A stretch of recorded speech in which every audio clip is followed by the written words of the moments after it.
boqolaal iyo boqolaal dibadbaxayaal ayaa isugu soo baxay waddooyinka caasimadda Iiraan ee Tehran iyaguna ay muujinayeen cadho ay u qabaan dowladda Iiraan ugu yaraan beenaalayaal inkiray in ay soo rideen diyaaraddii rakaabka ay saarayeen ee ku leedeen 176 qof ee dalka Ukraine.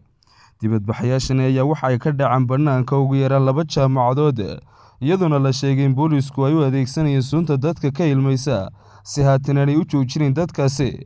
Madaxweynaha Mareykanka Donald Trump ayaa bartiisa Twitter-ka ku taageeray ugumna muujiyay inuu taageersan dibadbaxayaashaasi muujinaya taabacsan in la rido hogaamiyaasha waddanka Iiraan.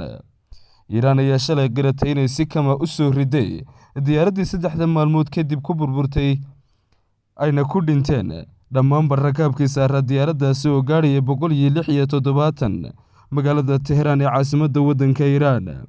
duulimaadii Ukraine International Airlines ee BS752 ayaa Arbacadii lagu soo riday meel u dhow garoonka Imam Khamenei ee magaalada Tehran ee caasimadda waddanka Iiraan wax yar kadib markii ay halkaasi ka duushay, iyaduna ay saacado yar kadib markii ay Iiraan gantaalo ku tuurtay 2 saldhig oo ciidamada Mareykanka ay ku leeyihiin Ciraaq. weeraradaas ayaa waxay Iiraan uga jawaabaysay dilkii Mareykanku u geystay Qaasim Suleymani oo lafdhabar u ahaa militariga Iiraan kaasi oo ku dhintay weerarkii ka dhacay Baghdad caasimadda waddanka Ciraaq 3 January.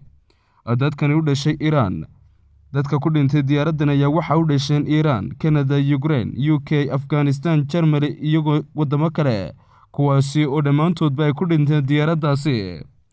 ardaydan ayaa isugu soo baxay ugu yaraan bannaanka 2 jaamacadood jaamacadaha Sharif iyo Amina Kabir sida ay wararku sheegayaan, iyaduna ay markii hore ujeedku ay ahayd inay xushmad iyo sidoo kale baroordiiq u muujiyaan dadkii ku dhintay diyaaradda. dibadbaxayaashani ayaa si bedel habeennimadii xalaheed mowqifkooda iyaguna ay ku soo jeesteen kadib markii ay ogaadeen in dowladoodu qiratay inay soo riday diyaaraddaasi, isla mar ahaantaana sheegay inay dowladdu dhacdo iscasilaana hogaamiyaasha waddanku hoog iyo isba ayay u soo jiideen waddanka ayay halkudhig ah ayay ku dhawaaqayeen dadkani. ilaa 100 qof ayaa ilaa 1,000 qof ayaa adeegsanaya halkudhigga ka dhanka hogaamiyaasha Iiraan iyagoo sidoo kale jeexjeexay sawirradii Suleymani hogaamiyihii geeriyooday. ardaydan ayaa ku baaqay cadaaladda la horkeena dadkii ka dambeeyay soo rididda diyaaradda iyo dadkii qirtayba. halkudhigga ay u adeegsanayeenna waxaa ka mid ahaa madaxda sare hays cashisho hoog ayaa u sugnaaday, iyaguna ula jeedka hogaamiyaha sare ee dalkaasi Ali Khamenei dhimasho u sugnaatay beenaalayaasha. dadka isticmaala baraha bulshada ee dalkaasi ayaa iyaguna sidoo kale cara u muujiyay dowladda Iiraan. mid ka mid ah dadkaas ayaa Twitter-ka ku soo qoray madaxweyne Trump ayaa qoraal uu ku soo qoray luqadda Ingiriiska iyo Faransiiska ku yidhi waxaan ku socdaa dadka geesiyaasha ee dhibtay Iiraan, waan idin garab taaganahay haddaanu nahay Mareykanka tan iyo markii ay madaxweyne noqday. dowladdeeduna way sii wadi doontaa inay idin garab taagnaato, si weyn ayaan idinla socdaa, waxaad u jeedaanna waan la socdaa.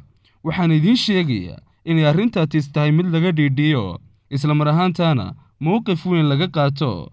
sidaasi waxa yidhi madaxweyne Donald Trump madaxweynaha waddanka Mareykanka oo qoraal luqado 2 luqadood ka kooban ku qoray bartiisa Twitter-ka. dhanka kale cadaadiska ayaa sii koraya soo wajahaya saraakiisha waddanka Iiraan iyo sidoo kale hogaamiyaasha ugu sarreeya waddankaasi. hogaamiyaasha Iiraan ayaa waxay waajahaya baqyo isi soo taraya oo ku saabsan shaqada laga cadhiyay saraakiishii sarsare kadib markii diyaaraddii rakaabka Ukraine la soo riday isla markaana ay ku dhinteen 176 ruuxna. kumanaan dibadbaxayaal ayaa ka dalbanaya inay isla xisaabtamaan lana helo kadib markii ay militariga qirteen inay isla kaca u soo rideen diyaaraddaasi rakaabka. dowladda Iiraan ayaa waxa ay sabtidii horeeyay qiratay dafirtay inaanay mas'uul ka ahayn burburka diyaaraddaasi, isla mar ahaantaana diyaaraddaasi ay u soo dhacday cillad heshay. dibadbaxadan ayaa ka dhacaya bannaanada ugu yaraan 2 jaamacadood iyaduna la sheegay in booliisku u adeegsanayeen sunta dadka ka ilmaysa.